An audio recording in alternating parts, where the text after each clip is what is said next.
Hey everyone, Mac is back. Today we're going to go over the cavalry commanders in the Siege of Winterfell, all of them.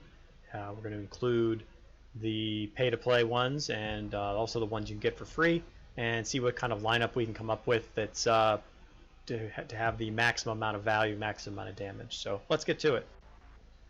Alright, so I've done something similar to my last video where we had the infantry commanders.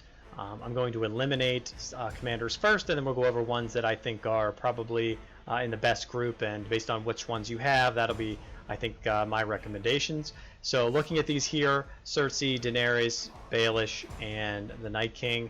I'm not sure if the Night King is new or not. I don't remember him from before because this max 5 targets that he has. Like I said from my previous video, we're going to eliminate these 3 over here, and then looking at the Night King to try to kind of look at his skill, I guess. I would say that I don't like his skill that much for what it's worth for the bonuses that you lose. And it's a max of 5 targets, which is very nice, but it's a 1 second attack. His rage cost is 700, which is way too much.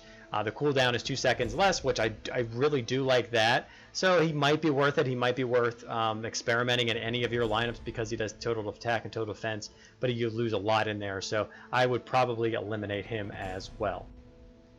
And very quickly, I want to go over some other commanders that are not going to be included in the lineups that I would recommend, and I'll tell you very quickly why. So Raymond, there are no bonuses here. Don't really care unless his skill would be something that's OP, and it's not. So we don't want him. Jean, kind of the same thing, gives defense.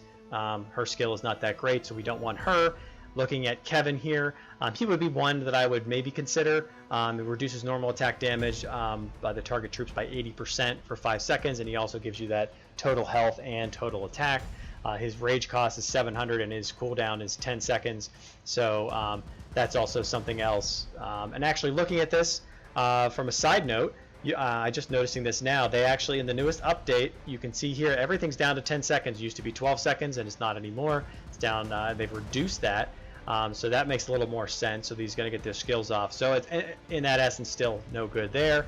Looking at Rob, he gives 1200% defense for 5 seconds, and then his bonuses really aren't that great, so he's out.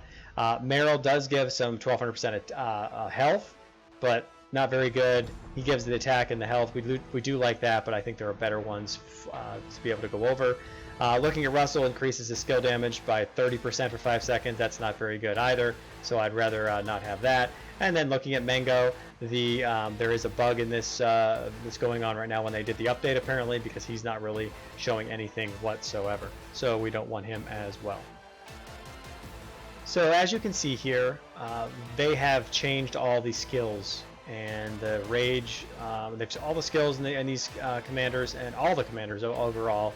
So I'll have to do another video on the to go backwards, but that's okay. We have rage costs all the same and the cooldown all the same. So we'll start eliminating some of these right off the bat. Looking down here in the bottom right of Winton, if you look at his, he just doesn't give enough bonuses. He gives some attack, and he does get, his skill is actually really nice with coefficient of 350 and then giving 900% attack for 5 seconds. But if you're paying for some commanders, Winton's not going to be the one that you're going to want. Looking over here on the other side here, looking at Rey. She's giving 1800% for infantry attack, so that's not very good either because again, it's completely useless in a cavalry lineup, so we're getting rid of her. Looking at Julian now, he has deals a 625 coefficient and does 40% of these normal attacks, which isn't bad, but it's not great. You still want to have a lot better than that if you can, especially if you're paying for some commanders. So no, we're going to get rid of that. Looking at Lyanna here, increases cavalry health by 600% and reduces the spear attack that's coming at you for 600%.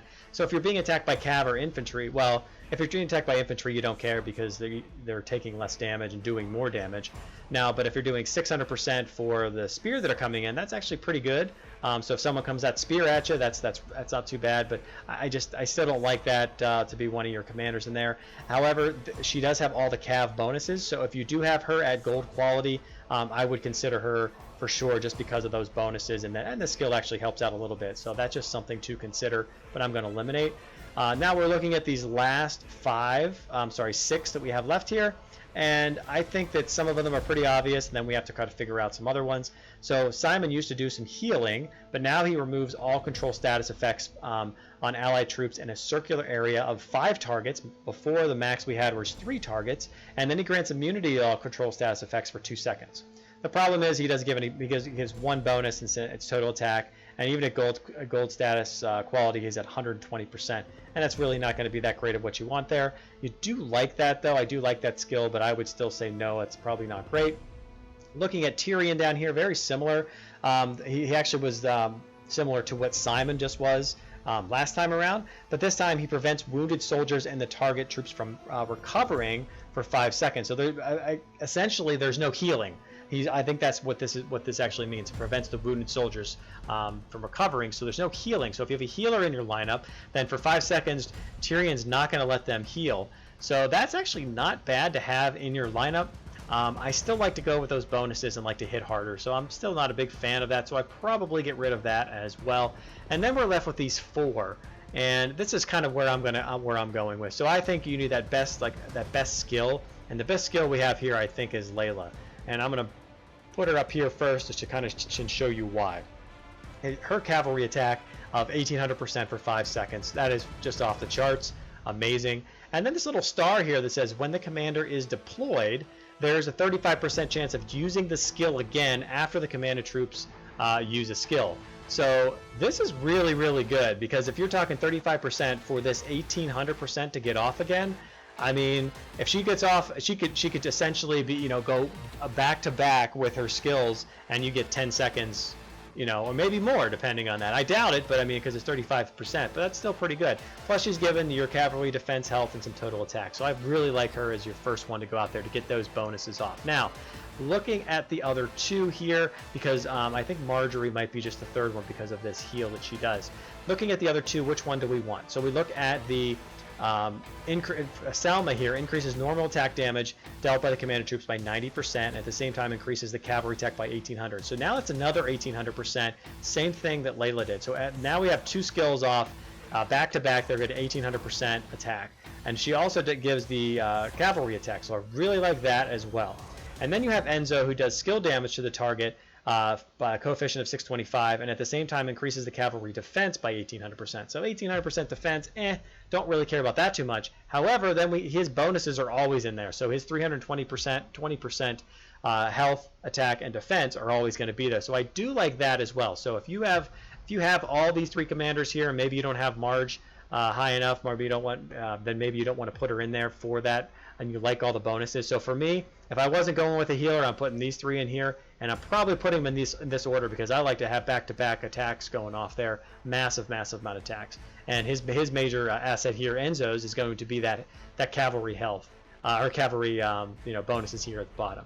Now we have Marjorie, who's not bad here, heals the wounded troops of 5 targets, so it'll be your 3 targets plus 2 more of your others, so you'll be able to last a lot longer in a circular area of a healing coefficient of 400.